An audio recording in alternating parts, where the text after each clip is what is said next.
Livro Bom Dia Espírito Santo, autor Benihim. Como uma onda.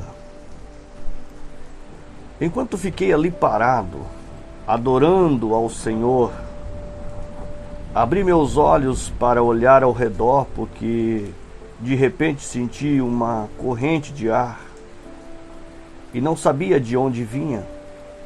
Era gentil e lenta, como uma brisa.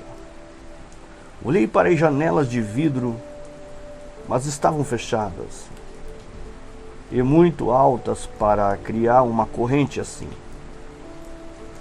A brisa incomum que eu sentia, no entanto, era mais como uma onda. Sentia como descia por um braço e subia pelo outro. Na realidade, sentia como se movia. O que estava acontecendo? Eu teria coragem de contar para alguém o que sentia? Pensaria que eu estava ficando louco. Por uns 10 minutos, ou foi o que pareceu, as ondas daquele vento continuaram a me levar, e foi então que senti como se alguém tivesse enrolado meu corpo em um cobertor.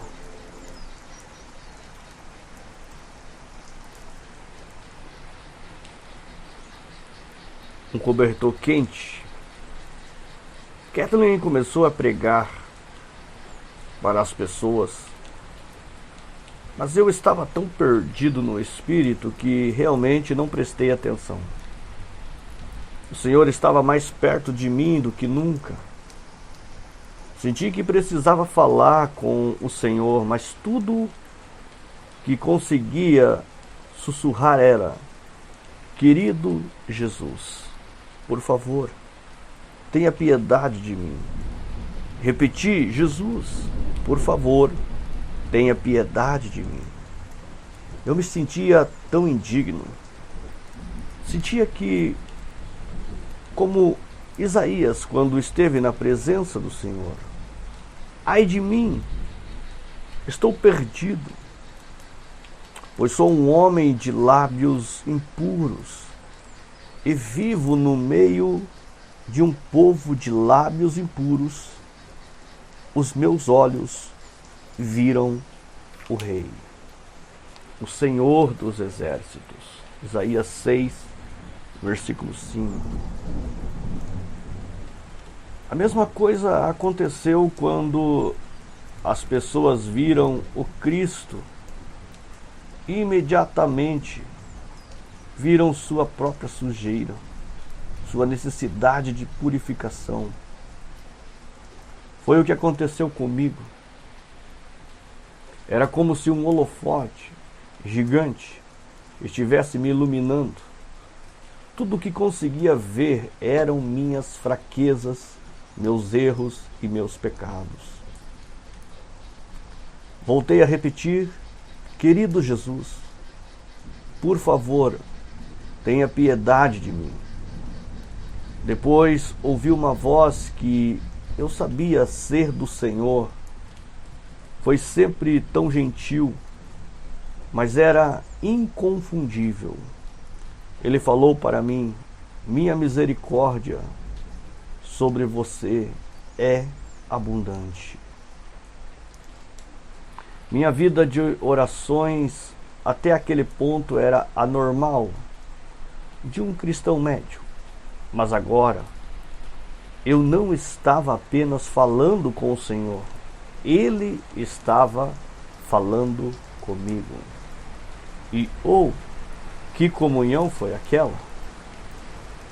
Não sabia, mas o que estava acontecendo comigo na terceira fila da primeira igreja presbiteriana era somente uma antecipação do que Deus tinha planejado para o futuro.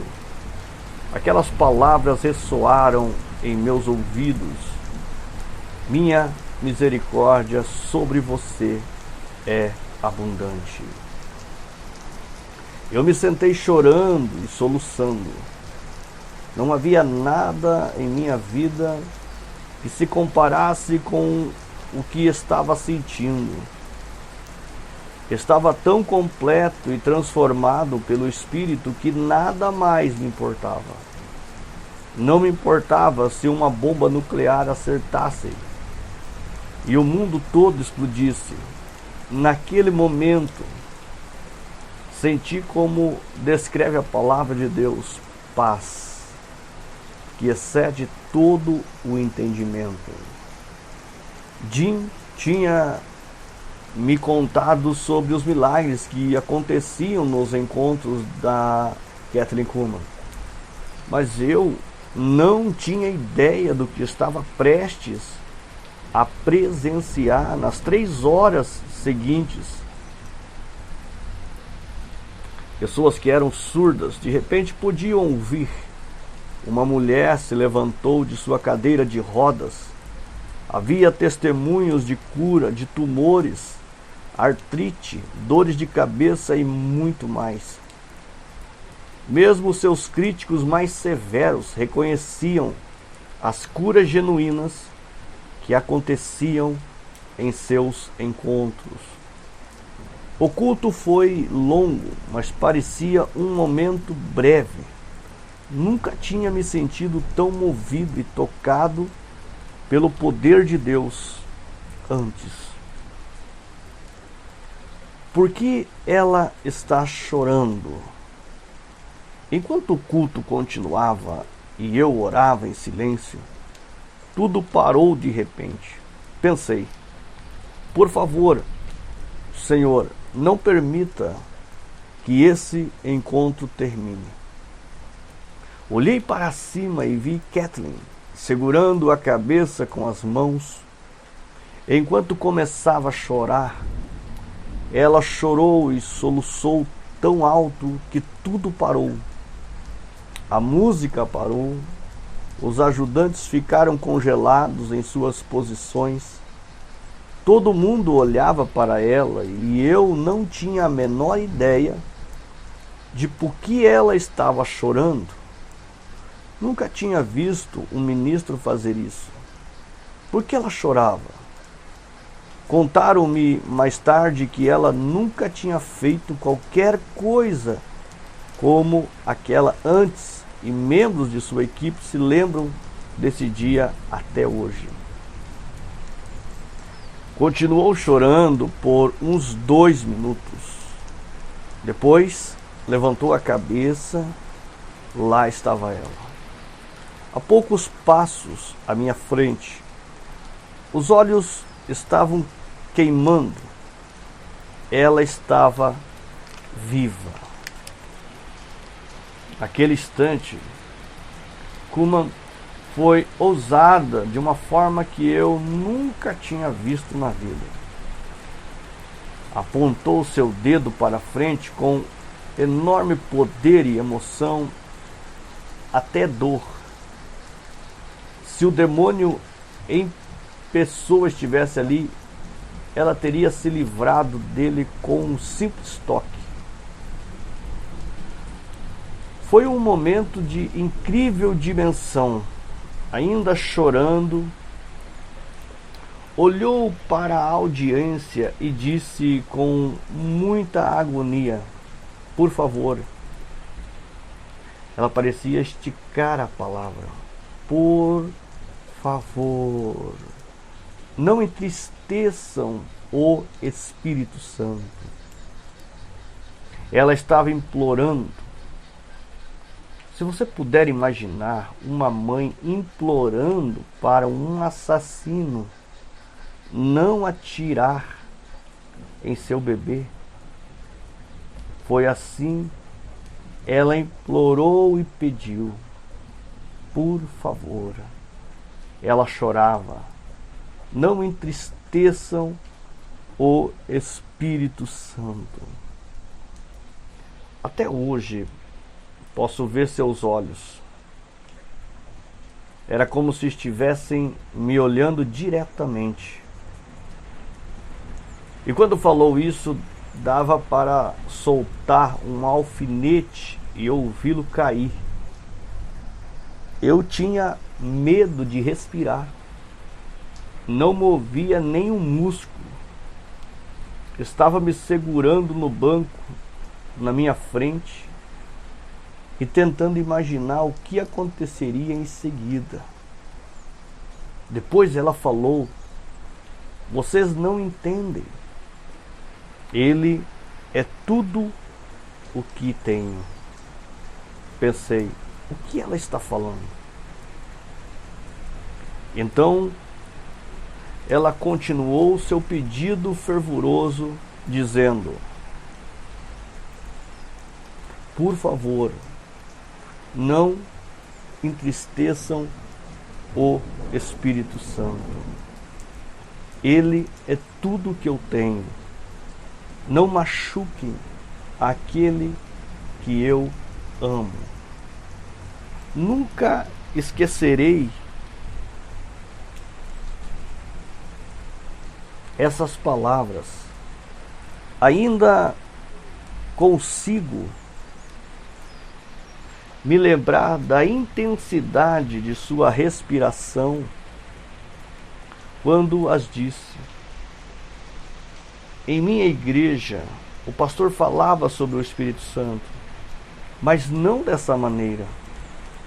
Suas referências tinham a ver com dons ou línguas ou profecia, e não com ele é meu amigo mais próximo, mais pessoal, mais íntimo, mais amado. Kathleen Kuhlman estava me dizendo sobre uma pessoa que era mais real do que você ou eu. Depois, ela apontou seu longo dedo para mim e disse com grande clareza: ele é mais real do que qualquer coisa neste mundo. Preciso ter isso. Quando olhou para mim e pronunciou essas palavras, algo literalmente me agarrou por dentro. Realmente fiquei preso, chorei e disse: preciso ter isso. Agora, francamente, achei que todos naquele culto estavam se sentindo exatamente da mesma maneira. Mas Deus tem uma forma de nos tratar como indivíduos. E acredito que aquele culto era só para mim. Por favor, entendam como um cristão novo não tinha nem como compreender o que estava acontecendo naquele culto. Mas não poderia negar a realidade e o poder que estava sentindo. E quando o culto chegava ao fim, olhei para a evangelista e vi o que parecia uma névoa ao redor e em cima dela.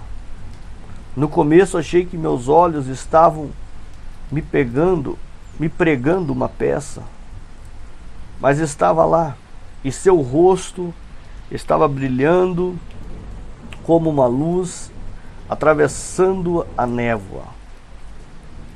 Não acreditei em nenhum momento que Deus estivesse tentando glorificar a senhorita Kuhlman, mas acredito que ele usou aquele culto para revelar seu poder para mim. Quando o culto terminou, a multidão saiu, mas eu não queria me mover.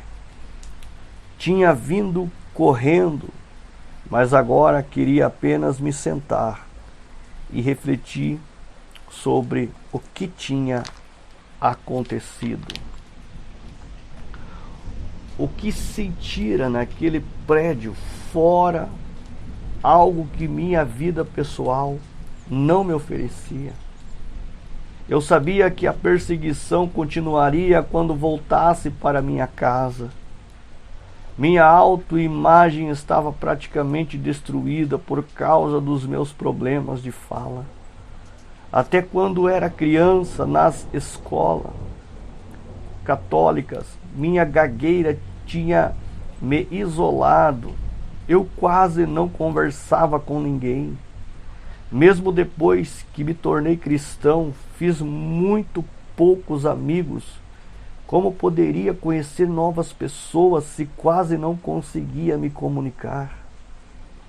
Então, não queria que essa sensação encontrada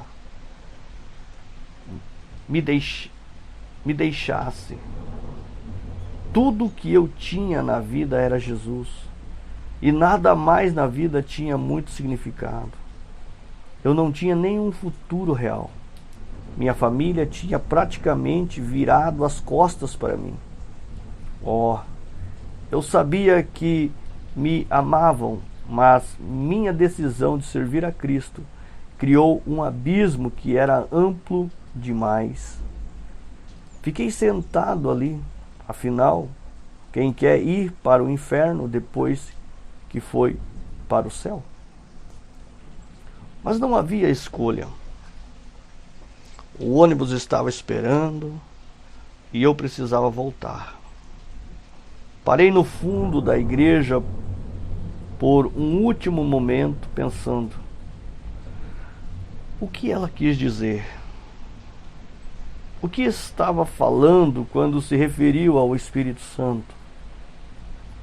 Durante todo o caminho de volta a Toronto, fiquei pensando: não sei o que ela quis dizer. Até perguntei a algumas pessoas no ônibus. Não puderam me responder porque também não tinham entendido. Não é preciso dizer que quando cheguei em casa estava totalmente exausto. Pela falta de sono, pelas horas na estrada e por uma experiência espiritual que fora como uma montanha-russa emocional. Meu corpo estava pronto para descansar, mas não conseguia dormir. Meu corpo estava cansado até os ossos, mas meu espírito ainda estava ativo, como se uma cadeia infinita de vulcões estivesse explodindo dentro de mim. Percebendo a presença de Deus, quem está me puxando? Enquanto eu estava deitado em minha cama, senti como se alguém estivesse me puxando para fora do colchão e me pondo de joelhos. Era uma sensação estranha, mas sentia que era tão forte que não podia resistir. Lá estava eu, na escuridão daquele quarto, ajoelhado. Deus não tinha desistido de mim ainda e eu respondia ao seu comando. Sabia o que queria dizer, mas não sabia como pedir. O que queria era o que aquela ministra tinha. Quero o que Kathryn Kuhlman possui. Queria com toda a força dentro de mim. Queria muito o que ela descrevia, apesar de não entender. Sim, eu sabia o que queria dizer, mas não sabia como dizer. Então decidi pedir da única forma que sabia, em minhas próprias e simples palavras. Queria me dirigir ao Espírito Santo, mas nunca tinha feito isso antes. Pensei: estou fazendo isso da forma certa? Afinal, nunca tinha falado com o Espírito Santo. Nunca pensei que ele fosse uma pessoa com quem podíamos falar. Não sabia como começar a oração, mas sabia o que estava dentro de mim. Tudo que eu queria era conhecê-lo do mesmo jeito que ela. E foi isso que orei. Espírito Santo, Kathryn Kuhlman diz que você é amigo dela. Continuei devagar. Não acho que eu conheço. Antes de hoje, achei que conhecia. Mas depois daquele encontro, percebi realmente que não. Acho que não o conheço. E depois, como uma criança com minhas mãos levantadas, pedi: posso conhecê-lo? Posso realmente conhecê-lo? Eu me perguntei: está certo o que eu estou dizendo? Deveria falar nesses termos com o Espírito Santo? Depois pensei: se for honesto nisso, Deus vai me mostrar se estou certo ou errado. Se Kathleen estava errada, eu queria descobrir. Depois que falei com o Espírito Santo,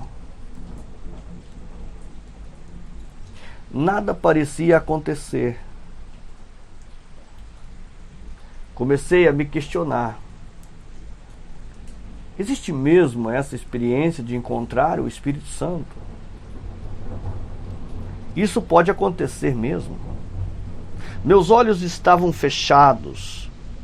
Então, como um choque elétrico, meu corpo inteiro começou a vibrar, exatamente como tinha acontecido durante as 2 horas que esperei para entrar na igreja.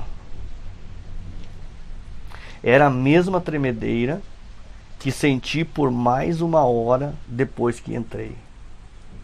Tinha voltado e pensei: está acontecendo de novo. Mas dessa vez não havia multidão, nem roupas pesadas. Estava sozinho em meu quarto, aquecido de pijama, vibrando da cabeça aos pés. Tinha medo de abrir os olhos. Era como se tudo o que aconteceu naquele culto tivesse se concentrado em um momento. Estava tremendo, mas ao mesmo tempo sentia novamente que o cobertor quente do poder de Deus me envolvia. Sentia como se tivesse sido levado ao céu. É claro que não tinha ido, mas honestamente não acreditava que o céu pudesse ser melhor que aquilo. Na verdade, pensava: se abrir meus olhos, vou estar dentro ou fora desses portões perolados. Bem, depois de um tempo, acabei abrindo meus olhos e, para minha surpresa, estava bem ali no meu quarto. O mesmo chão, os mesmos pijamas, mas ainda estava tremendo com o poder do Espírito de Deus. Naquela noite, quando finalmente dormi, ainda não tinha percebido o que havia começado em minha vida.